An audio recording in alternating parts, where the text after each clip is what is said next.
Ramaya Ramabhadraya Ramachandraya Vedase Raghunathaya Nathaya Sitaya Pateye Namaha.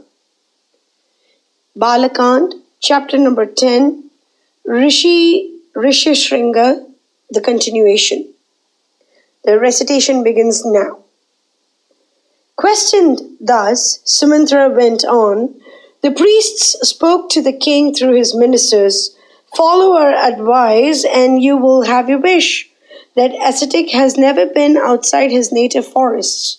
The faithful discharge of his duties and the study of the scriptures take up all his time.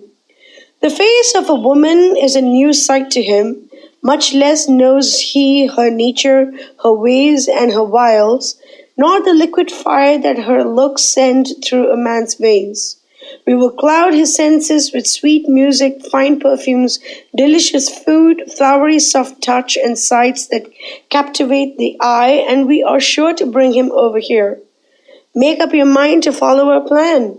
Send lovely courtesans on this business, bribe them well by rich presents of silk and clothes, ornaments and money, and they will not fail to have him here at their heels.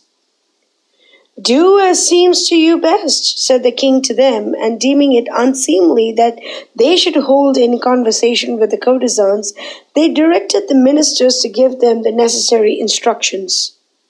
Accordingly, the girls went to the forest and hung about the cottage of Vibhandaka, lying in wait for a chance to meet his son alone. The wise young man who rarely left his hermitage, so engrossed was he in attendance upon his father. As fortune or misfortune would have it, that day he came out of his abode, and to the very place where these damsels had set a snare to entrap his unwary self. They joyfully approached him with bright looks of welcome and cooed to him with alluring smiles.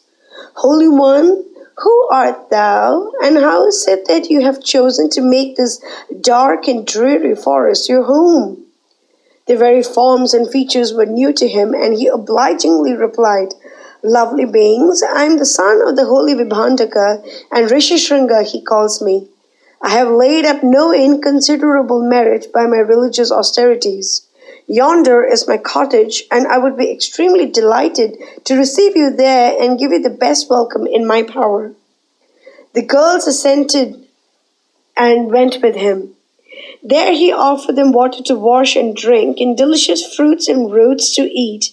They received them with joyful thanks, and desirous to leave the place before the terrible Vibhandaka returned, said to him, Fair sir, you will not refuse to taste of the fruits we have brought for you.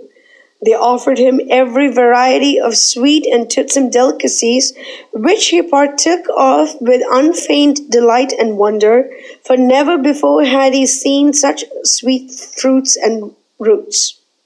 The girls then took leave of him, saying, Holy sir, allow us to depart to our homes, for we are close upon the hour of prayer and worship.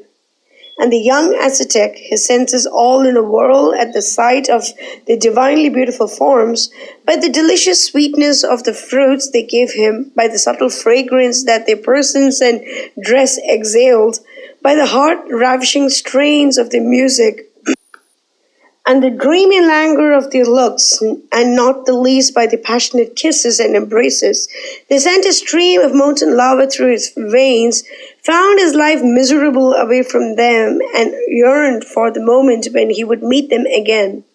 After a time, the restlessness that took possession of him drove him to the spot where he came upon them the day before, and with eager eyes he scanned the road they took. They failed not, and having made sure that they had lured him into their trap, said to him laughingly, Light of our eyes, you do us a great injustice in that you do not return a visit to you. Come and see us where we live. We will find here nicer fruits than those we gave you yesterday, and you can be sure of a warmer welcome at our hermitage. He took their words for gospel truth, and only too glad was he to go with them. The moment his feet touched the soil of Anga, Indra's wrath was gone, and the rain poured over the land and drenched the thirsty fields. and the people rejoiced thereat. The king met his welcome visitor that brought with him the much prayed for rains, and reverentially touching his feet with his head, said with joined palms, O Holy One, may an unworthy servant of thine sue for pardon for having induced thee by an unworthy ruse to visit my kingdom. May he pray of thee to save him from the terrible wrath of thy saintly sire. Rishyashringa did not disappoint him, and Rāma took him to his palace and joyfully gave him his daughter Shanta for a wife. The sage abode with him thereafter, his least wishes anticipated, and every desire of his heart gratified. Mangalam Koshalendraya Mahaniya Gunabde Chakravarti Dhanurjaya Sarvabhaumaya Mangalam.